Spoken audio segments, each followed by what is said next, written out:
ये stupid Dixon on the beat ये मेरो सुरुवात भयो एक्लै हजारौं सपना देख्दै तितो मिठो शब्दहरू कापीमा समेट्दै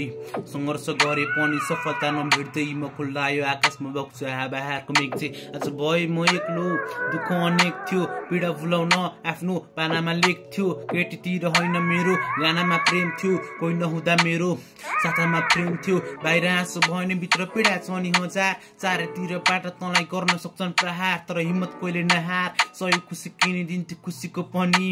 हुने भए बजार उमेर अनुसार जिम्मेवारी बढ्दै गयो जति ठुलो भयो त्यति खुसी घट्दै गयो दिन प्रतिदिन चाहनाहरू मर्दै रह्यो मेरो खुसीहरू सुन्ने घरजै भयो सपना त ठुलो थियो रियालिटीले तोड्दियो मनमा आगो लाग्यो अब उसले साथ छोड्दियो म अगाडि बढे मतलब गरेन दुनियाँले के सोच्थ्यो पराइले भन्दा पनि आफ्नाले छोड्दियो जिन्दगीसँग सधैँ हारिरहे म किडनी बिग्रिसक्यो चुरोट तानिरहेर चुरोटले शरीरभरि हानि भएछ कोही चाहिँदैन एक्लै बस्दै बानी बसेछ मैले जीवनमा नपाउने कुरा मात्र चाहे थाहा छ त सबले त्यही मित्र बनाए जीवन राम्रो हुन्थ्यो घामको किरण पर्न पाए म तब बिग्रिए जब दालमोड चाउचाउलाई शीतल मन लाए शीतल मन लाए